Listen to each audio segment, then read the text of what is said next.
Shalom sahabat-sahabat yang diberkati oleh Tuhan Yesus Kristus. Puji Tuhan, kita tiba lagi dalam acara pendalaman Alkitab melalui pelajaran sekolah sahabat bersama dengan kami, Cornelius Media. Kita sudah tiba di pelajaran yang keempat dengan tema Tulah-Tulah. Kami selalu mengingatkan agar kita tidak melalaikan tanggung jawab pribadi untuk mempelajari pelajaran sekolah sahabat di tempat kita masing-masing sebelum mengikuti program ini. Saya Pendeta Edward Taliwongso bersama dengan Pendeta Felix Gosal dan Pendeta Widodo Purwanto akan menolong dalam diskusi kita pada kesempatan ini. Namun, mari kita tunduk kepala dan kita berdoa untuk meminta pertolongan kuasa Tuhan. Bapa di sorga, terima kasih oleh karena sekali lagi kami diberikan kesempatan untuk mempelajari firman-Mu melalui pelajaran sekolah sahabat. Bukalah hati dan pikiran kami untuk melihat kebenaran Tuhan. Di dalam nama Yesus Kristus kami sudah berdoa. Amin. Ada 4 bagian dalam program ini. Yang pertama kita melihat dasar Alkitabiah pelajaran sepanjang pekan ini. Yang kedua kita mencoba menggali makna dari ayat hafalan. Yang ketiga pokok pikiran yang muncul dari pelajaran hari per hari. Dan di bagian akhir kita tiba kepada aplikasi. Mari kita lihat yang pertama dasar Alkitabiah. Keluaran 7 ayat 8 sampai Keluaran 10 ayat 29. Tuhan menunjukkan kuasanya atas Mesir melalui 10 tulah karena Firaun menolak untuk membebaskan Israel. Bilangan 33 ayat 4. Tulah atas Mesir membinasakan anak sulung mereka termasuk ila-ila mereka. Ini menandai kekalahan total, kekuatan rohani dan fisik dari bangsa itu. Roma 1 ayat 24 sampai 32. Karena menolak Allah, manusia diserahkan pada keinginan najis dan pola hidup yang berdosa. Dan dosa menjadi bukti penolakan terang ilahi dan hasil dari menjunjung ciptaan lebih daripada Sang Pencipta. Mazmur 104 ayat 27 dan 28. Semua makhluk bergantung kepada Tuhan untuk makanan dan kehidupan. Ketika Tuhan memberi, mereka puas. Ketika Ia menahan, mereka menderita. Yesaya 28 ayat 2 dan juga ayat 12 sampai 17. Tuhan memperingatkan Israel yang keras hati bahwa penghakiman akan datang seperti badai yang membinasakan mereka. Yesaya 44 ayat 9 sampai 10 dan juga ayat 12 sampai 17. Bahwa penyembahan berhala sebagai hal yang sia-sia dan bodoh karena manusia membuat Allah dari kayu yang sama yang dipakai untuk memasak. Berhala hanyalah ciptaan manusia yang tak dapat menyelamatkan. Sekarang mari kita lihat pengertian judul Tulah-Tulah. Dalam konteks pelajaran sekolah sahabat pekan ini, apa pengertian tulah dan mengapa terjadi tulah ini? Mari kita lihat pengertian tulah. Pengertian tulah dalam konteks pelajaran ini adalah tindakan penghakiman ilahi yang dilakukan oleh Allah sendiri kepada bangsa Mesir. Penghakiman ini dalam bentuk bencana-bencana supranatural yang ditujukan untuk menyatakan kuasanya atas dewa-dewa Mesir dan juga untuk membebaskan umatnya dari perbudakan. Nah, tulah-tulah ini bukan hanya sekedar hukuman, tetapi juga adalah tanda dan mujizat menurut Keluaran 7 ayat 3. Tujuannya adalah untuk mendemonstrasikan bahwa Tuhan adalah satu-satunya Allah yang hidup dan Dia berdaulat atas alam dan atas sejarah. Andrews Bible Commentary Old Testament halaman 206 mengomentari hal ini tentang tulah. Tulah itu adalah serangan terhadap sumber kekuasaan di Mesir. Orang Mesir telah mendewakan alam sedemikian rupa sehingga agama mereka telah menjadi sejenis panteisme dengan panteon yang terdiri dari sekitar 2000 dewa dan dewi. Nah, dalam arti tertentu, malapetaka ini adalah tindakan dekreasi ilahi yang berturut-turut membatalkan tatanan penciptaan dan pemahaman orang-orang tentang asal-usul Mesir. Tulah ini terjadi karena Firaun dengan keras kepala menolak perintah Tuhan untuk membiarkan bangsa Israel pergi. Dan tulah ini juga merupakan cara Allah untuk mematahkan kuasa dewa-dewa palsu Mesir dan membuka mata bangsa Mesir bahwa penyembahan mereka terhadap ciptaan hanyalah sebuah tipu daya. Pertanyaan selanjutnya, atas kuasa siapa tulah ini terjadi dan berhenti? Mengapa Tuhan sepertinya tega mengizinkan atau membuat tulah sehingga banyak yang menjadi korban? Padahal kalau kita baca ini juga adalah akibat Tuhan mengeraskan hati Firaun. Nah, kita perlu mengerti bahwa tulah terjadi dan berhenti hanya atas kuasa Tuhan. Musa dan Harun hanyalah sebagai alat. Mereka itu bertindak atas perintah Allah. Dan setiap awal maupun akhir dari tulah itu terjadi sesuai dengan waktu dan kehendak Tuhan, bukan karena kekuatan manusia, menurut Keluaran 8 ayat 9, 10 dan juga Keluaran 10 ayat 18-20. Bahkan kalau kita baca cerita ini, para ahli sihir Mesir akhirnya mengakui bahwa ini adalah tangan Allah. Keluaran 8 ayat 19. Mengapa? Karena mereka mengakui mereka tidak mampu menandingi kuasanya. Pertanyaan tentang mengapa Tuhan mengizinkan atau bahkan mengeraskan hati Firaun. Kita perlu memahami bahwa Firaun sudah terlebih dahulu mengeraskan hatinya sendiri.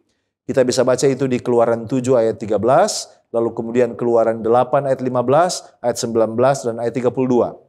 Kembali lagi Andrews Bible Commentary Old Testament halaman 206 menjelaskan tentang bagaimana apa tujuan Allah untuk menjatuhkan tulah ini.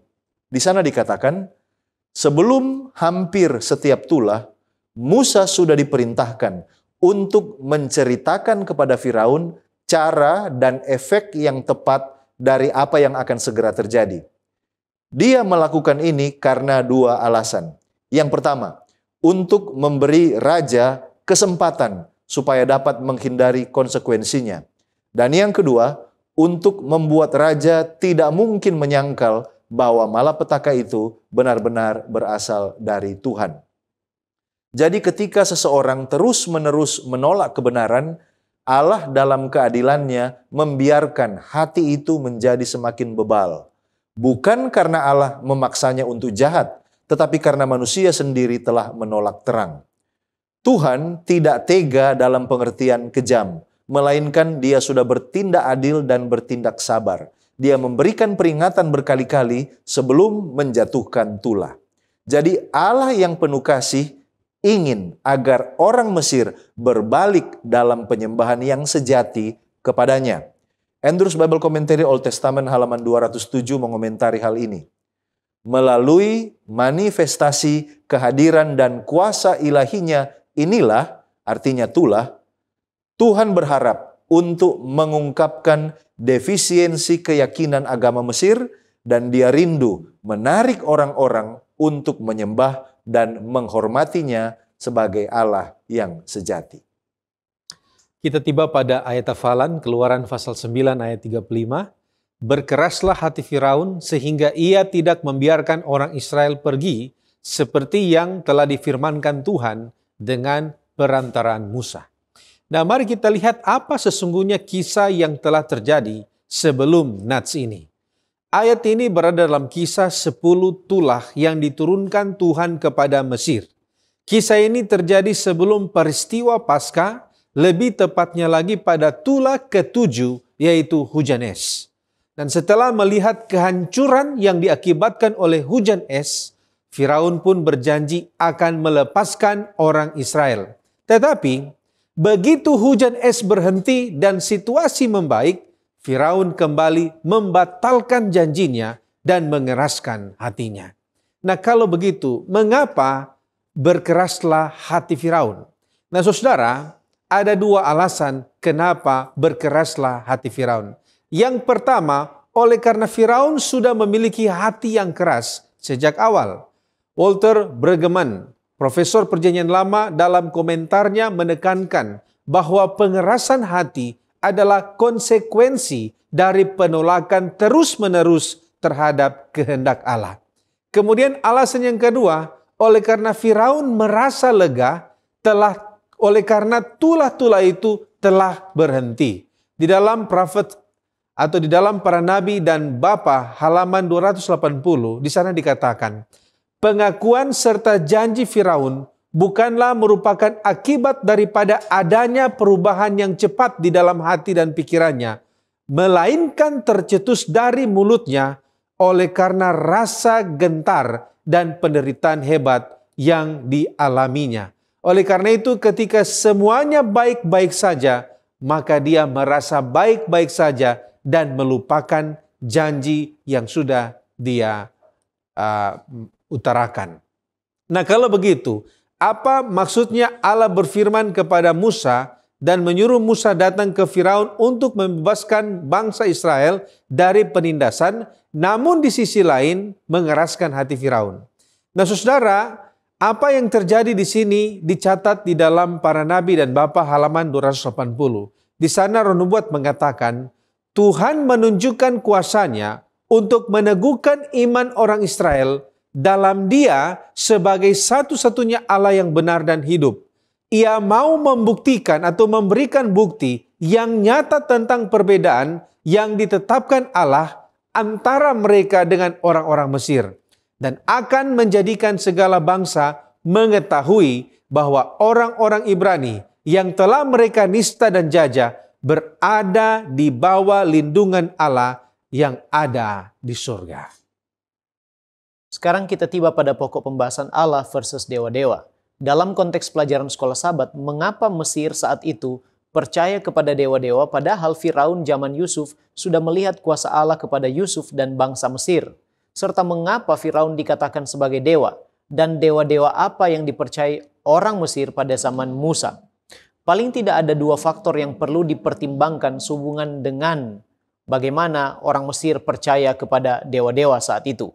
Yang pertama, walaupun Firaun di zaman Yusuf sudah melihat dan bahkan di hadapan umum mengakui kuasa Allah melalui Yusuf menurut Alfa Omega Jilid 1 halaman 282, namun tidak ada informasi bahwa Firaun dan orang-orang Mesir telah menjadi penyembah Allah Israel atau berpaling dari kepercayaan politeisme mereka. Artinya, melalui pilihanlah mereka tetap memegang kepercayaan kepada dewa-dewa. Apalagi saat itu Yakub dan orang-orang Israel menempati wilayah Goshen, artinya di luar area atau jangkauan Firaun dan orang-orang Mesir. Perlu diketahui bahwa menurut Andrews Bible Commentary halaman 84, teks-teks yang ditemukan dalam penggalian di Mesir mengungkapkan bahwa orang Mesir memiliki lebih dari 1.500 dewa dan dewi.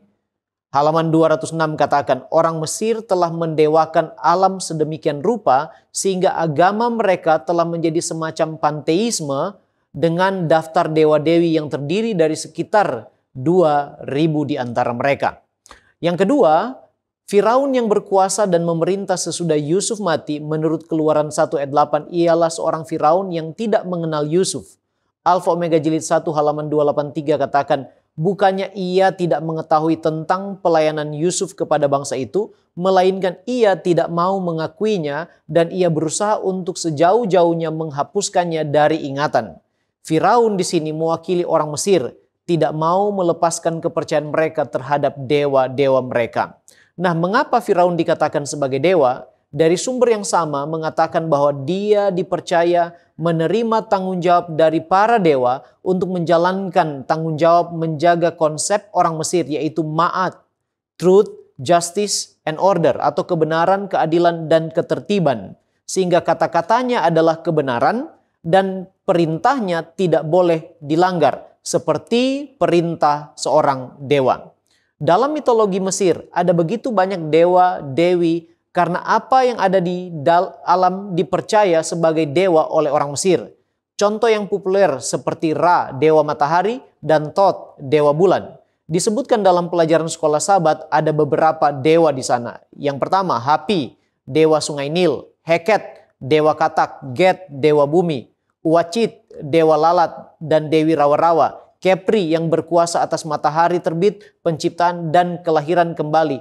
Hathor, dewi cinta dan perlindungan. Kemudian Apis, dewa sapi jantan. Isis, dewi pengorbanan. Imhotep, dewa pengobatan dan penyembuhan. Nut, dewa langit. Osiris, dewa hasil bumi dan kesuburan. Dan Set, dewa badai dan perang. Serta Su, dewa atmosfer dan juga Serapis. Namun, menurut Andrews Bible Commentary halaman 84, ada 3 dewa utama.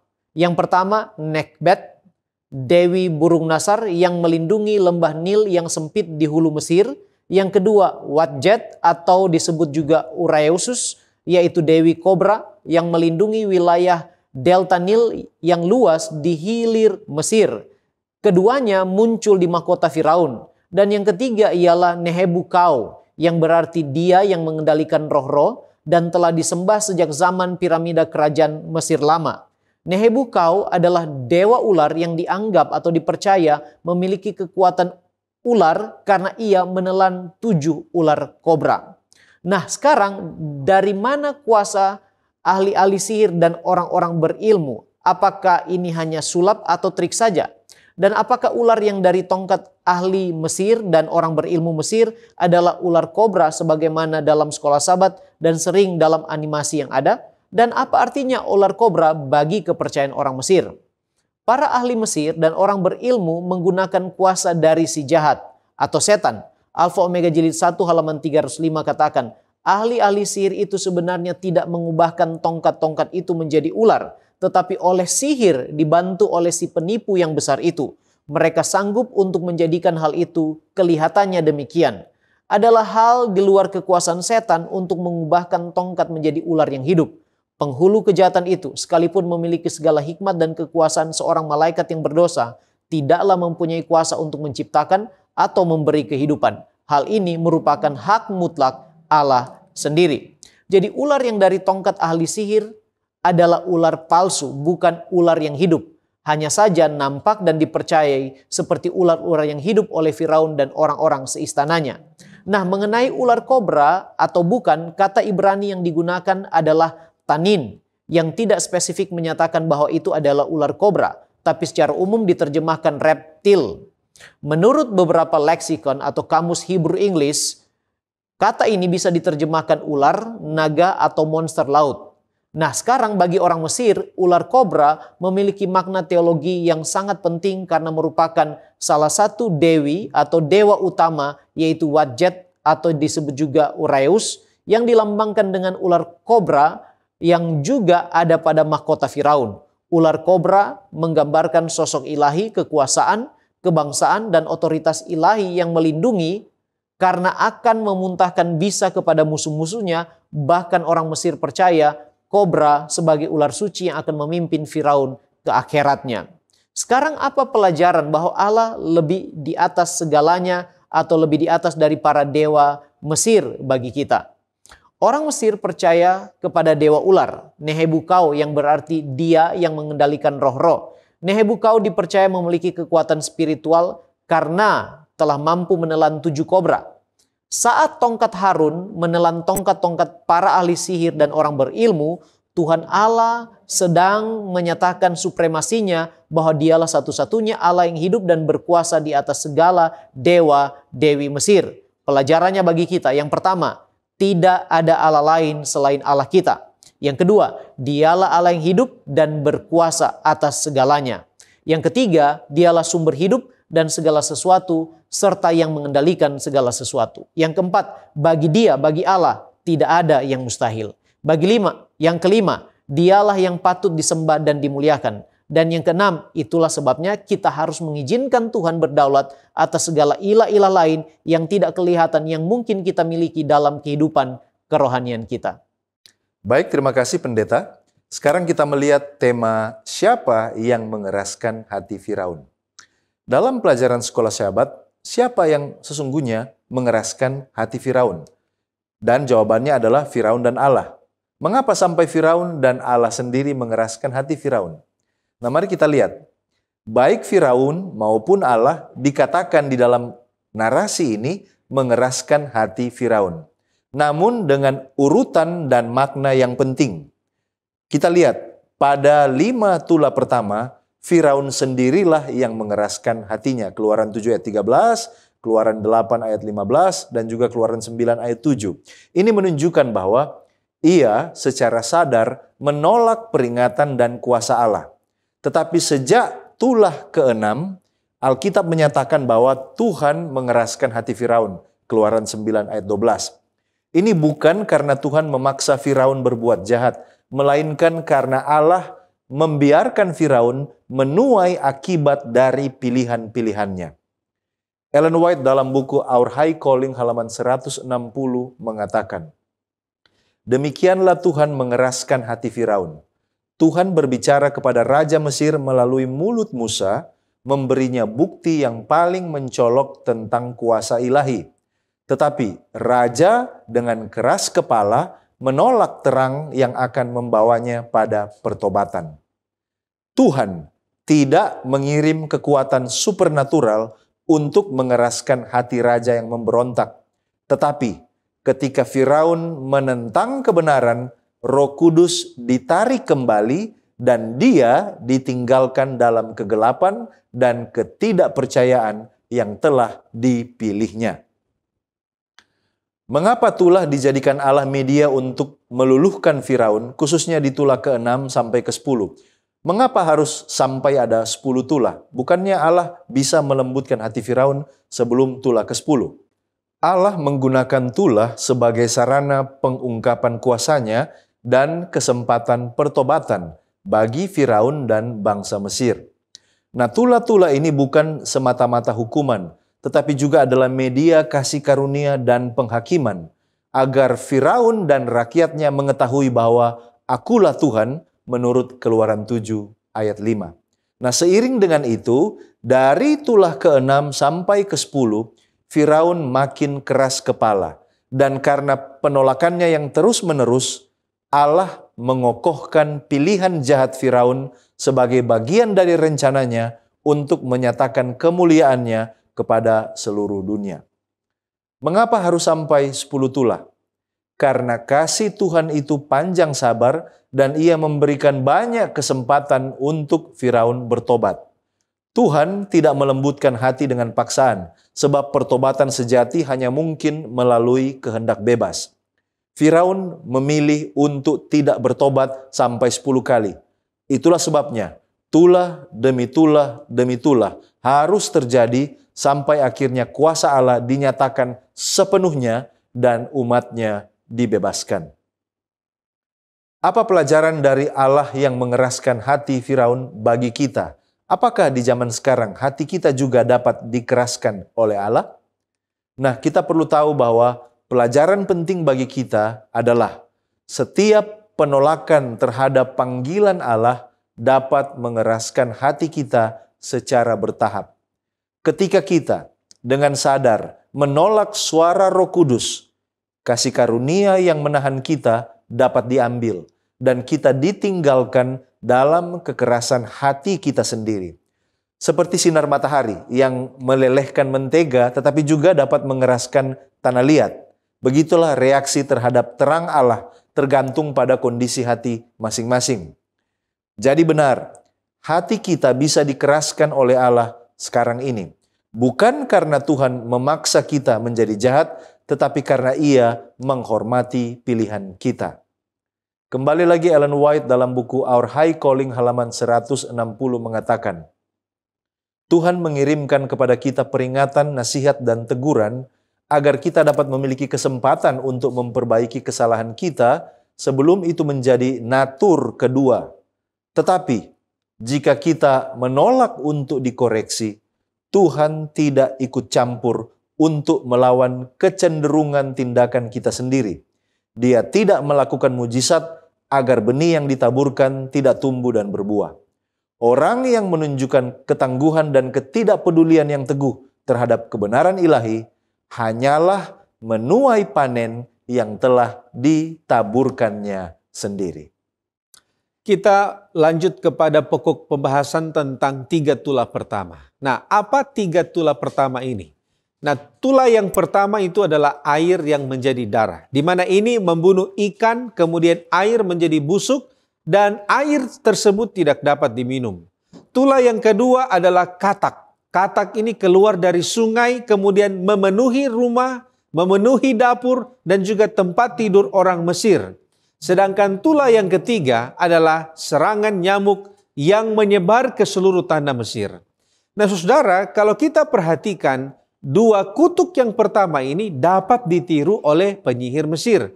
Tetapi mulai kutuk ketiga dan seterusnya, mereka gagal menirunya. Keluaran pasal 8 dan 19 mereka mengakui jika jari Allah yang melakukan ini. Menurut teolog Friedhelm, Dia mengatakan bahwa 3 kutuk pertama ini menunjukkan eskalasi kemarahan ilahi yang bertahap dan intens. Di mana kutuk yang pertama adalah gangguan pada alam, yaitu air sebagai kebutuhan utama. Kemudian tahap yang kedua memasuki rumah, yaitu katak-katak. Sedangkan tahap yang ketiga menyerang manusia itu secara langsung. Nah, saudaraku yang terkasih, apa kepercayaan Mesir atas air, katak, dan nyamuk? Nah, kalau kita melihat air, katak, dan nyamuk ini sangat berkaitan erat dengan kepercayaan Mesir atau dewa-dewa Mesir.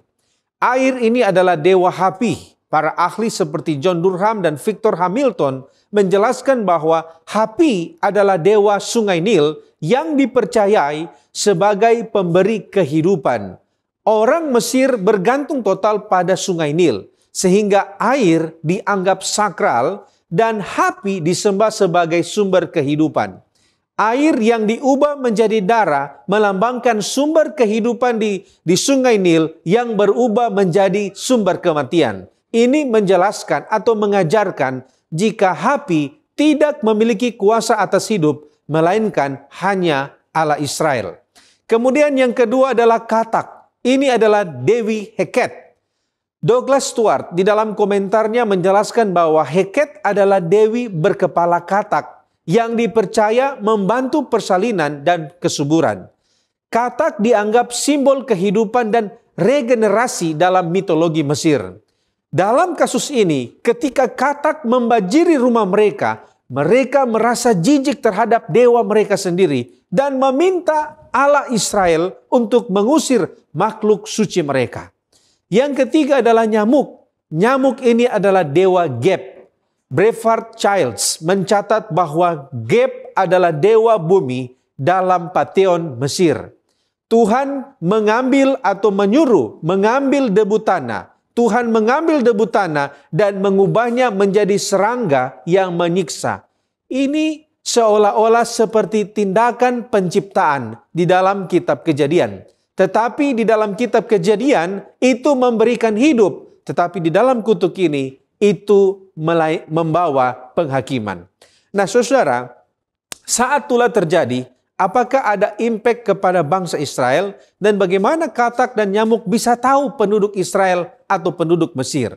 Nah saudara, banyak ahli yang percaya jika tulah pertama hingga tulah ketiga juga dialami oleh bangsa Israel. Contohnya, tulah yang pertama air menjadi darah dialami juga oleh orang Israel karena mereka bergantung pada Sungai Nil.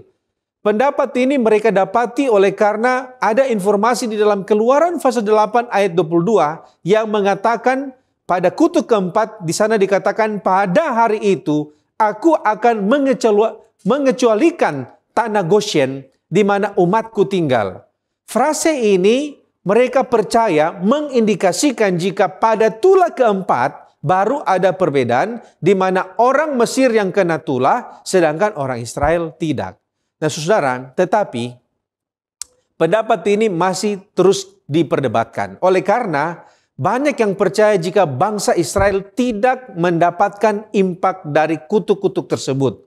Ada beberapa alasan.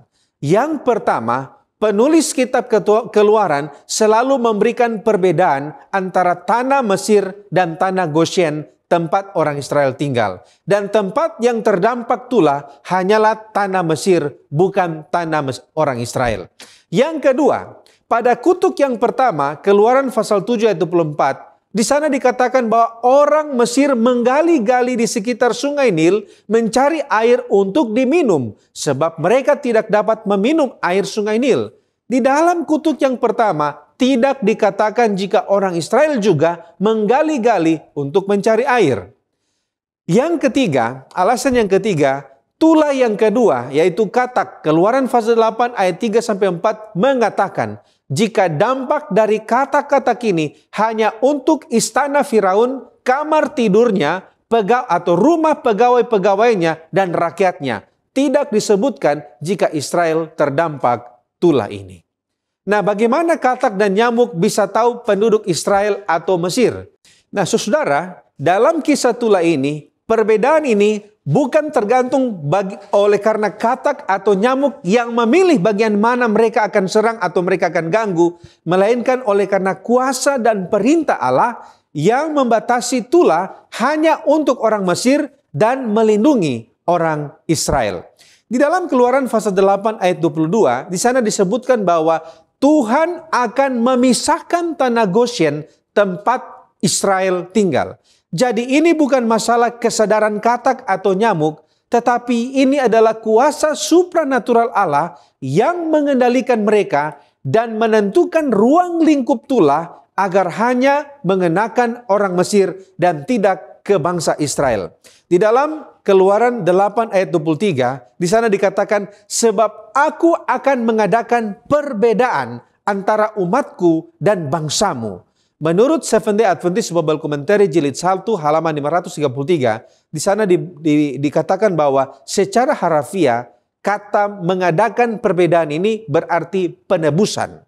Allah akan menetapkan suatu tanda yang melaluinya setiap orang dapat melihat bahwa orang Ibrani telah ditebus dari perbudakan meskipun secara nominal masih dalam perbudakan. Jadi, selain nyamuk dan katak tidak datang ke Israel oleh karena soal lokasi dan geografi, di mana kependudukan mereka itu berbeda, tetapi tulah-tulah itu juga tidak datang ke Israel karena mereka telah dipisahkan. Allah telah menetapkan satu tanda sehingga mereka telah terpisah dari orang Mesir dan mereka tidak kena tulah-tulah itu. Terima kasih pendeta, kita pindah kepada pokok pembahasan lalat, ternak, dan bisul. Lalat, ternak, dan bisul merupakan tulah keempat sampai 6. Apa yang terjadi kepada orang Mesir termasuk ahli-ahli melalui lalat, ternak, dan bisul? Dan apakah juga Firaun kena dampak atas tulah-tulah ini, khususnya tulah yang ke-6? Mari kita lihat. Yang pertama, tulah keempat, Keluaran 8 ayat 21, yaitu lalat pikat memenuhi semua orang Mesir, termasuk rumah-rumah, bahkan tanah di mana mereka berdiri. Yang kedua, tulah kelima, Keluaran 9 ayat 3. Segala ternak orang Mesir terkena penyakit sampar yang dahsyat sehingga mati. Yang ketiga, tulah keenam, Keluaran 9 ayat 9. Bara atau bisul yang memecah seperti gelembung pada manusia dan binatang. Tulah-tulah ini melanda orang-orang Mesir, namun orang Israel tidak. Artinya tidak ada lalat pikat menimpa mereka, ternak mereka tidak ada yang kena penyakit sampar dan mati, serta mereka tidak terkena bara atau bisul. Bagaimana dengan istana Firaun? Keluaran 8 ayat 24 katakan bahwa istana Firaun pun terkena dampak dari tulah itu. Dalam konteks ini tulah keempat, lalat pikat.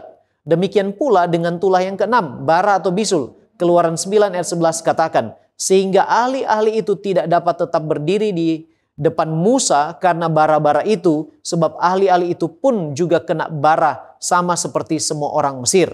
Jadi bahkan para ahli sihir Mesir terkena bara atau bisul dan mereka menderita. Mereka sendiri tidak mampu bertahan, apalagi menolong Firaun. Karena menurut Seventh-day Adventist Bible Commentary volume 1 halaman 537, Firaun pun menderita, artinya terkena dampak dari tulah itu, khususnya tulah keenam yaitu bara atau bisul.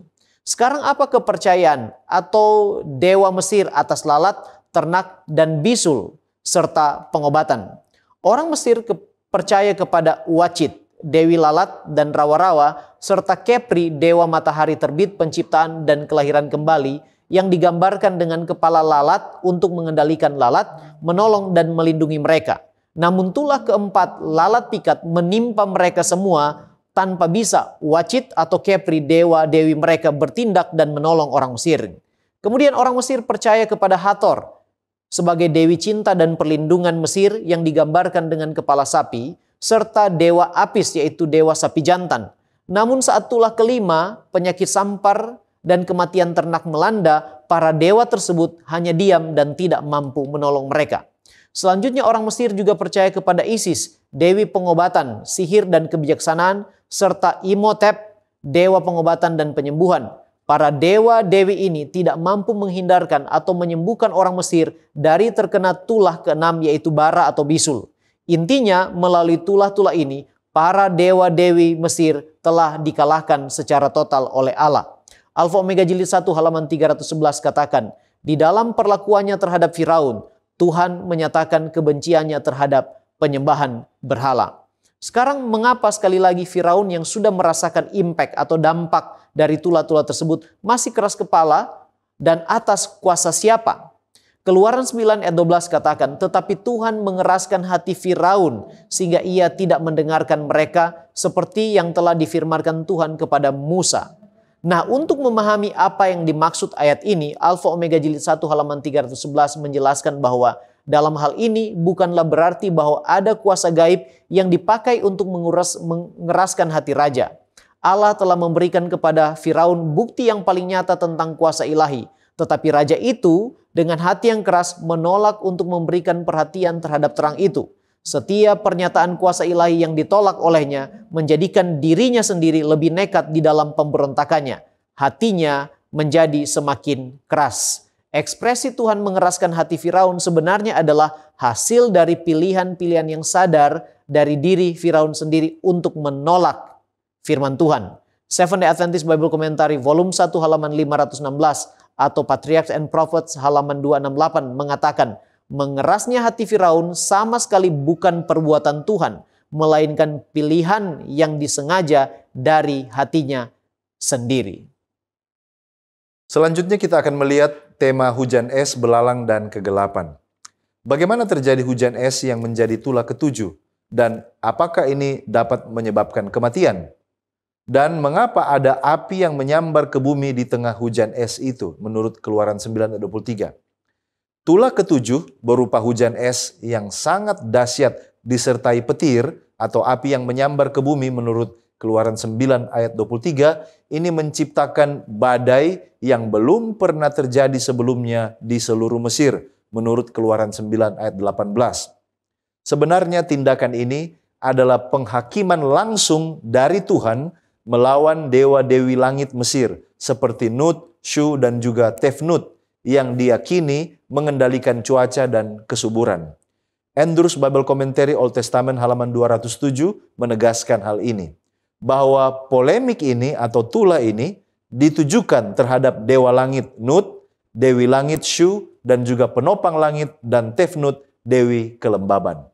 Jadi hujan es ini memang menyebabkan kematian bagi manusia dan binatang yang tidak berlindung, Keluaran 9 ayat 19.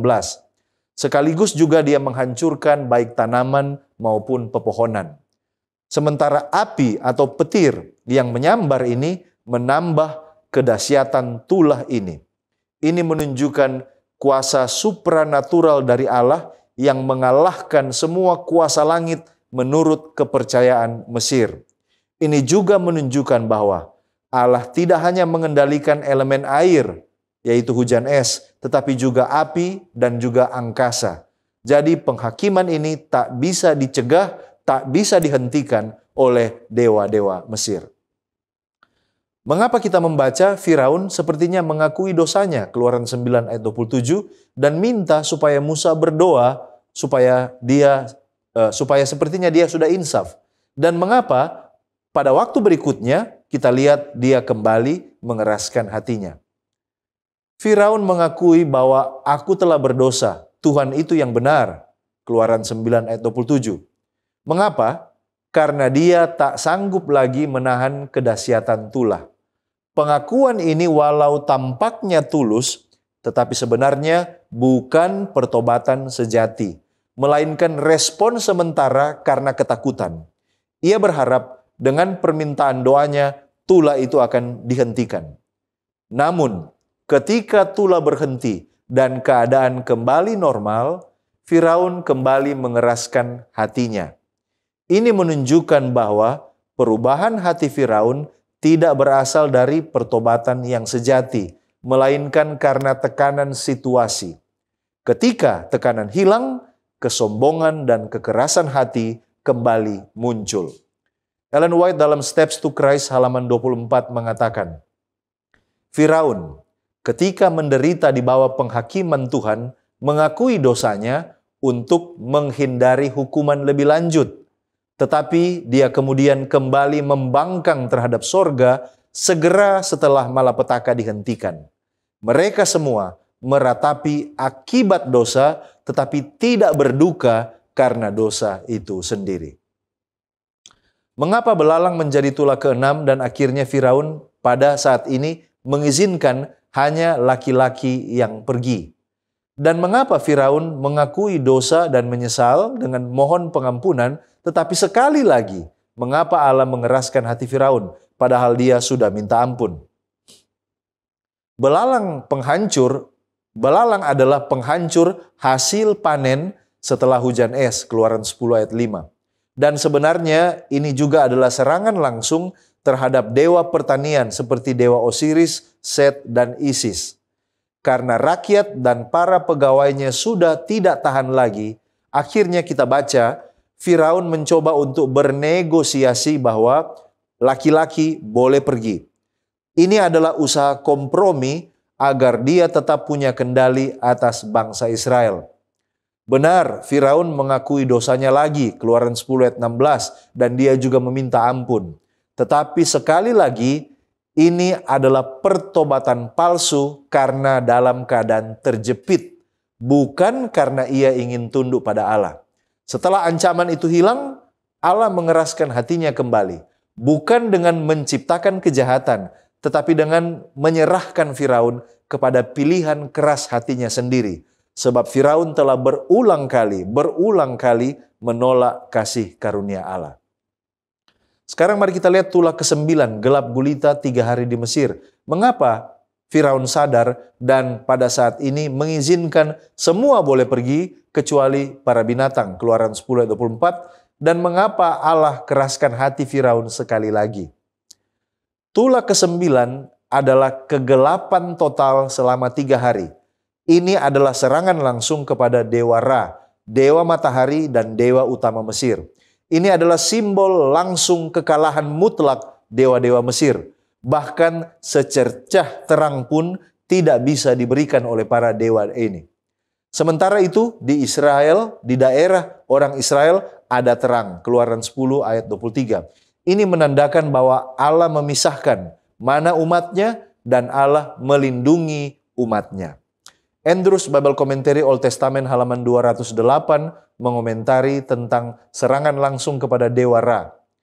Ketika Ra disembunyikan oleh kuasa Yahweh, kerajaan Firaun dan secara luas seluruh Mesir terjerumus ke dalam kematian simbolis dan ketiadaan. Suasana yang mencekam melanda negeri itu. Tidak pernah terjadi hal seperti ini dalam sejarah Mesir. Apa artinya ini? Tuhan yang telah menciptakan cahaya besar dan cahaya kecil di langit pada hari keempat tidak pernah bermaksud agar mereka disembah. Dan dia sekali lagi menunjukkan bahwa dia saja adalah sumber cahaya dan kehidupan. Akhirnya Firaun mulai menyadari kekalahan dan menawarkan kompromi baru, yaitu semua boleh pergi, tetapi ternak tetap tinggal, Keluaran 10 ayat 24. Lagi-lagi ini adalah usaha tawar-menawar untuk mengendalikan umat Allah. Tapi kita baca ceritanya, Musa menolak. Mengapa? Oleh karena penyembahan mereka kepada Tuhan itu termasuk ternak untuk korban. Allah sekali lagi mengeraskan hati Firaun, karena Firaun masih tidak sepenuh hati berserah, tunduk dan menyesal. Masih ada kebanggaan, masih ada keinginan untuk tetap berkuasa, masih ada keinginan untuk penolakan terhadap otoritas Allah, membuat dia terus melawan meski semua bukti sudah sangat nyata. Kita tiba pada pendalaman. Apa maksud Allah mengizinkan umatnya mengalami penindasan, khususnya bangsa Israel, dan apa alasan Allah membuat penindasan bangsa Mesir begitu menderita? Nah, saudara, Allah mengizinkan bangsa Israel mengalami penindasan di Mesir sebagai bagian dari rencana besarnya untuk membentuk karakter umatnya. Penindasan ini memunculkan penderitaan yang membuat bangsa Israel mengenal dan bergantung kepada Allah. Sedangkan alasan Allah membiarkan bangsa Mesir menderita adalah untuk menghukum mereka karena kekerasan mereka, tetapi juga untuk memperkenalkan Allah kepada mereka. Sehubungan dengan ini, Ellen G. White menulis dalam Spirit of Prophecy halaman 183 jilid yang pertama. Di sana dikatakan seperti begini. Tanda-tanda dan mujizat yang dilakukan di hadapan Firaun tidak diberikan hanya untuk keuntungannya sendiri, tetapi untuk keuntungan umat Allah. Agar mereka memiliki pandangan yang lebih jelas dan mulia tentang Allah. Dan agar seluruh Israel takut kepadanya. Serta rela dan bersemangat untuk meninggalkan Mesir. Seandainya tidak ada manifestasi ajaib ini, banyak orang akan merasa puas untuk tetap tinggal di Mesir. Nah, kalau begitu, apa arti langit yang diliputi kegelapan dan apa pelajarannya khususnya bagi orang Mesir?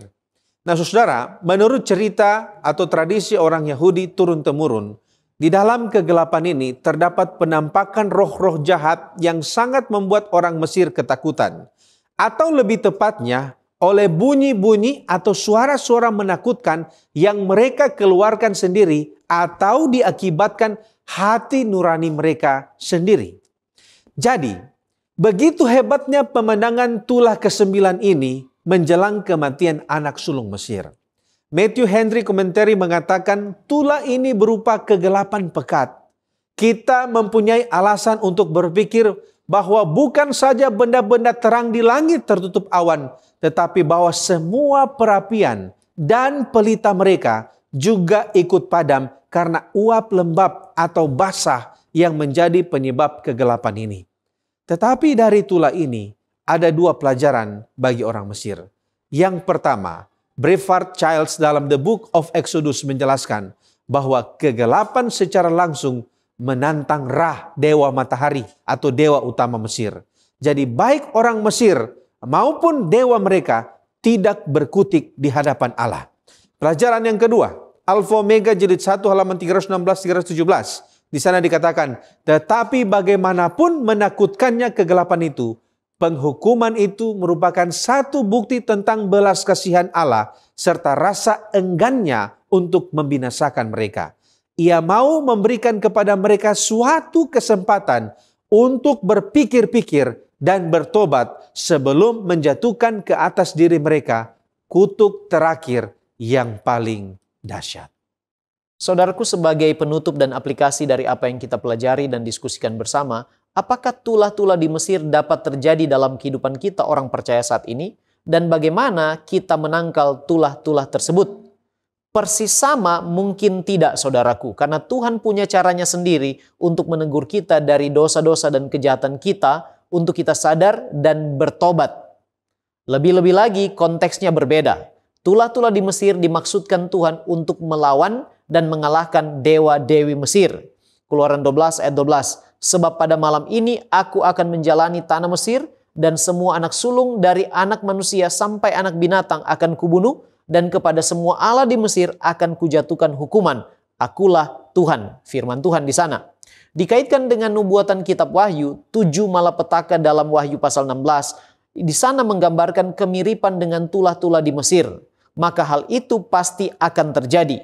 Kabar baiknya adalah tulah-tulah di Mesir tidak menimpa orang Israel. Demikian pula malapetaka-malapetaka yang dinubuatkan dalam Wahyu 16 hanya menimpa orang-orang jahat dan pengikut iblis. Artinya supaya kita tidak terkena atau kita boleh tangkal tulah-tulah tersebut, kita perlu yang pertama, hidup dalam takut akan Tuhan menurut Wahyu 14 ayat 6 dan 7.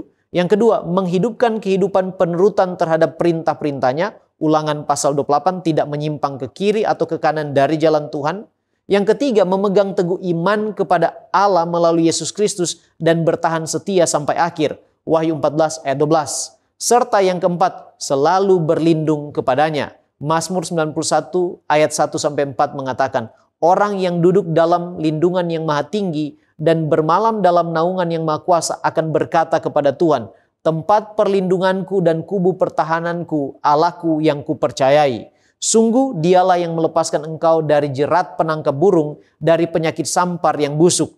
Dengan kepaknya ia akan menudungi engkau, di bawah sayapnya engkau akan berlindung. Kesetiaannya ialah perisai dan pagar tembok. Sekarang bagaimana mengatasi atau apa cara kita agar kita tidak mengeraskan hati atas pelajaran dan firman Allah, serta bersedia melakukan kehendaknya?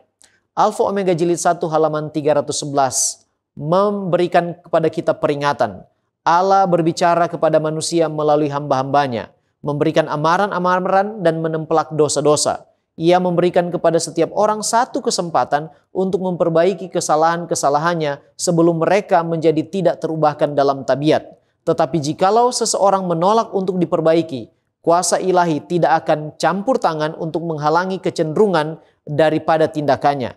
Ia sedang mengeraskan hatinya terhadap pengaruh Roh Kudus. Dengan demikian, cara agar tidak mengeraskan hati ialah peka terhadap panggilan Roh Kudus melalui firman-Nya, melalui pengalaman kehidupan kita, ataupun melalui teguran hamba-hambanya. Pada hari ini, kata firman Tuhan, jikalau kamu mendengarkan suaranya, janganlah keraskan hatimu. Itulah sebabnya kita perlu yang pertama, berdoa setiap saat untuk meminta tuntunan Roh Kudus bagi kita. Yang kedua, tetap setia merenungkan dan mempelajari firman-Nya. Yang ketiga, bergantung kepada Kristus. Jangan sampai kita mengandalkan kekuatan diri sendiri. Dan yang terakhir, yang keempat, berlatih untuk hidup dalam penurutan pada kehendak Allah. Dengan pertolongan Tuhan, Sakaria 4 ayat 6 katakan, bukan dengan keperkasaan, bukan dengan kekuatan, melainkan dengan Rohku, firman Tuhan semesta alam. Kiranya Tuhan memberkati kita sekalian. Mari kita berdoa. Bapa kekal Allah kami di sorga, kami bersyukur memiliki Allah yang setia dan baik seperti Engkau. Engkau memberi kami kesempatan untuk belajar dari firman-Mu. Kiranya Roh Kudus-Mu ya Tuhan, memberikan kepada kami kuasa agar kami mengerti kehendak-Mu dan mampu mempraktekkan firman-Mu ini dalam kehidupan kami sehari-hari. Kami lemah tak berdaya Tuhan. Kami hanya manusia berdosa. Kami membutuhkan Engkau setiap saat. Supaya kami ya Tuhan boleh memuliakan nama-Mu di dalam tingkah laku kehidupan kami, sambil kami menunggu dengan setia hari Maranatha itu tiba. Terpujilah Engkau Tuhan, berkatilah kami semua, serta ampunilah kami dari dosa kami. Dalam nama Yesus Kristus kami sudah berdoa. Amin.